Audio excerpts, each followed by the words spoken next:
Sumainyo ang Panginoon. At sumaiyo rin. Ang mabuting balita ng Panginoon ayon kay San Mateo. Papuri sa iyo, Panginoon. Noong panahong iyon, nagbalik si Jesus sa tabi ng lawa ng Galilea. At siya'y umahon sa burol at naupo. Nagdatingan ang napakaraming tao na may dalang mga pilay, bulag, pingkaw, pipi at marami pang iba. Inilagay nila ang mga may sakit sa harapan ni Jesus at kanyang pinagaling sila. Namangha ang mga tao nang makita nilang nagsasalita na ang mga pipi, gumaling na ang mga pingkaw, nakalalakad na ang mga pilay, at nakakakita na ang mga bulag.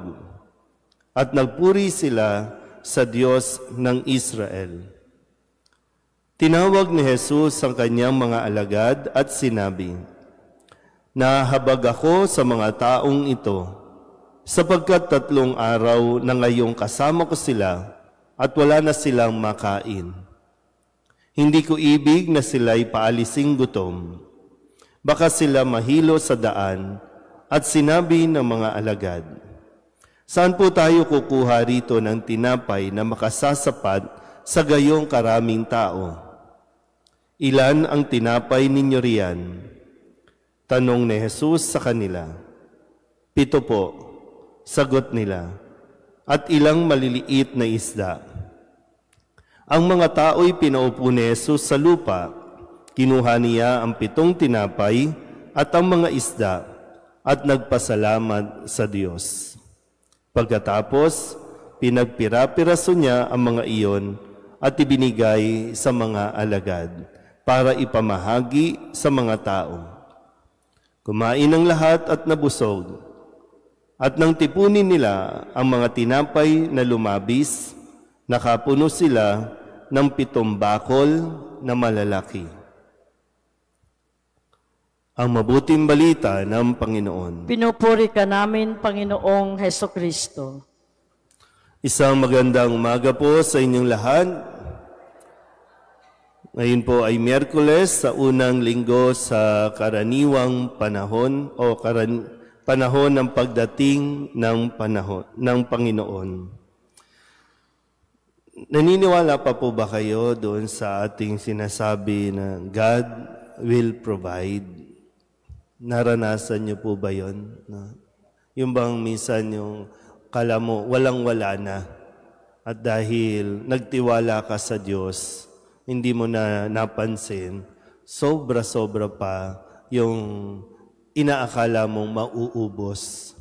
At yan yung isang magandang paalala sa atin, no? Ngayong habang tayo po ay naghahanda, no? Nasa unang linggo pa lamang tayo, pero binabalikan ko po yung mensahe sa atin ni Jesus nung linggo. Sabi niya, tiyakin ninyo na hindi magugol ang inyong mga isipan sa mga alalahanin ng mga bagay na ito.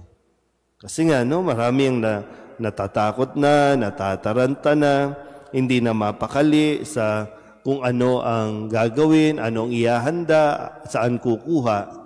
At yun yung nagiging mood, no, ng mga maraming tao sa ngayon. Kaya muli, no, sa ating Ebanghelyo, narinig natin itong pagpapakain ni Jesus sa napakaraming tao. Nakapagpakain si Jesus dahil sa kanya pong yung pagkakaroon ng simpatya, yung compassion. Yan.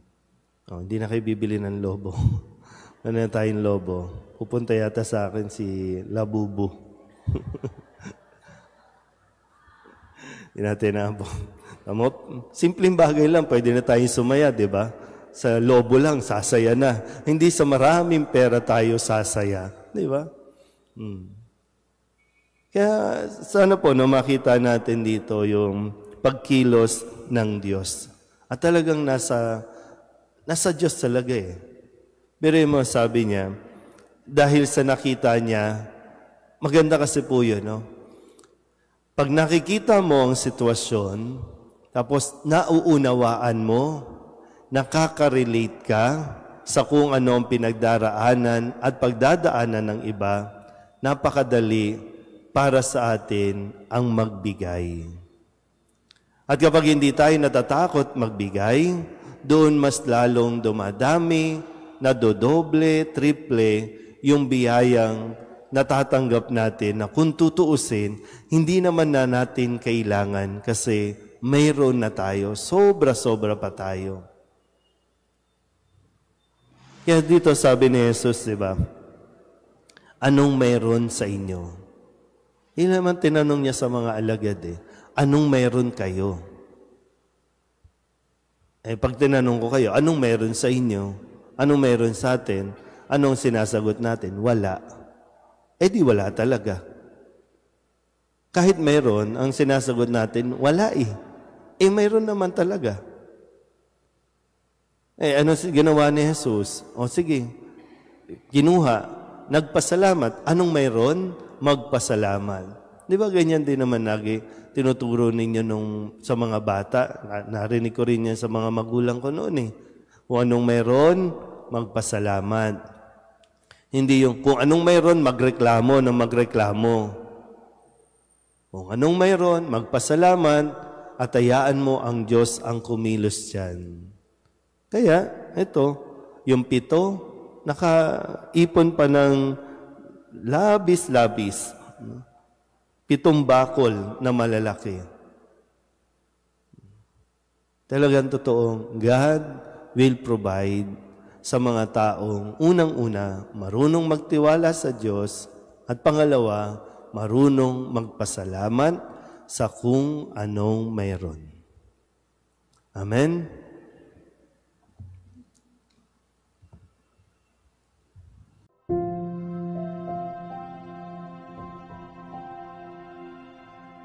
Thank you.